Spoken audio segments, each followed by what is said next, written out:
Welcome back. It is 6:42 here on your Thursday morning. Second week of August feels like back to school season. Maybe kicks off a little earlier than it used to for many of us, but either way, it's very much around the corner. So joining us this morning to help pave the way for a smooth back to school transition is our WFMJ Today education expert, our good friend Todd Cole, in studio once again. Right, face to face, not computer to computer. I know, and I love that Yeah, so much. It's nice. great to see you, my friend. And we have the nice little stars to celebrate our back to school festiveness, I guess, this morning. Now, obviously, not all of us look forward to the end of summer, especially the kids, but the countdown is underway. So is this the time of year when I guess we should start easing everybody back into more of a routine? Yes, and you want to start curbing the bedtime by like maybe 10 minutes every night so that you're eventually that night before not doing it cold turkey and making it a real chore to go to bed earlier than you have been the whole rest of the year, so you're not tired on that first day of school. That goes for teachers too. Yeah, I believe it. And in my house, that means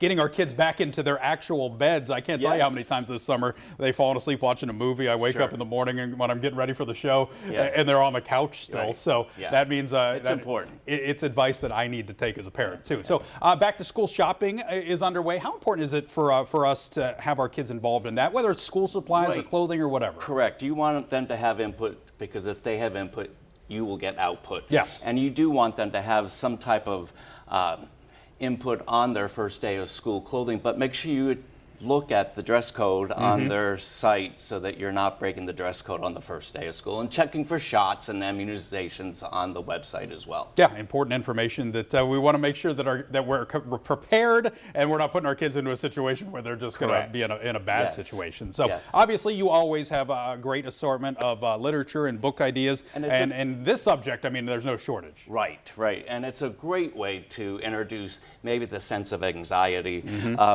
Eric Carle has one it's called Calm, and it really just teaches the child to take a breath. So it's not really just for the first day of school, but just how you can deal with your anxiety. The invisible string is just letting the child know that when they miss their mom or dad, they can just pull on that string, and the parent can feel the heart being pulled at the same time and let them know that they are there.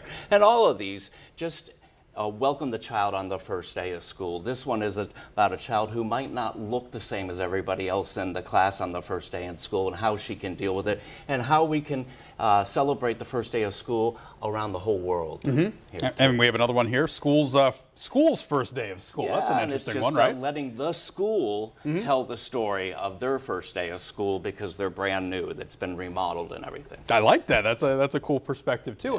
And we all have our own back to school stories. How important is it to share our own experiences? Right. If you want to share the positive stories you've had about school, but also let them know that you had a sense of anxiety on the first day, it lets them know that it's okay to feel the way you feel. And you have on your list, make something for your teacher or create something for your teacher? Write a letter if there's time. You know, it connects the home with the school when you have made something for that first day of school. It could just be drawing a picture, or it could be a whole thing of wipes for the teacher, you know, during this time of the pandemic. They can absolutely use those. And I think that this is the most important one on the list, in my opinion. Celebrate. Some kids dread it. We know that. But how important is it to make sure that this is a day of celebration? This is a new school year that we're just kicking off. Correct. My mom even made a big poster for me, even as a teacher, on the first day of school. It was on my door when I got home. And then we had cake, or we had my favorite meal, or we went out to eat. You know, let them know that this is their first day of a new job every year, and it needs to be celebrated. Yeah, I like this. And we have the cake here. Happy first day to celebrate. And unfortunately for a lot of kids, that first day is coming very, very soon. We can see it right there. That's for you to take home to your family. Well, it will be well loved. I can guarantee it. How funny is this time of year for you as an educator? Is this because it's the dawning of a new era. It's a group of new kids that are all coming together. Maybe a lot of them know each other, but in this group, it's a unique year, right? It sure is, and it's going to be a little bit more normal than it was last year, but we're still going to be 3 feet apart and wearing masks and at Westminster College. Yep. So it will be different than the normal, but we're inching our way back to being normal, and it's still always exciting preparing for that first day of school, knowing that you might have had their brother or their sister or parent, you know, if you're really old like me. So it's a real exciting time for the teacher. They really, it's the time where we get to celebrate what we've been yearning to do all our lives. Yeah. It's our passion. Of course. Yeah. It's a wonderful time of year. We say goodbye to summer, but we start a new era, and it's always something to look forward to. Good to see you, Todd. Great Thank you to so see much you for coming too. here. Yes. We appreciate you taking some time, as always. We have trivia coming up your way after the break. Let's take a look at the question of the day today. We were talking a little bit about handles starting off in a gas station. So what is the most popular ice cream topping? Do you know the answer? Give us a buzz.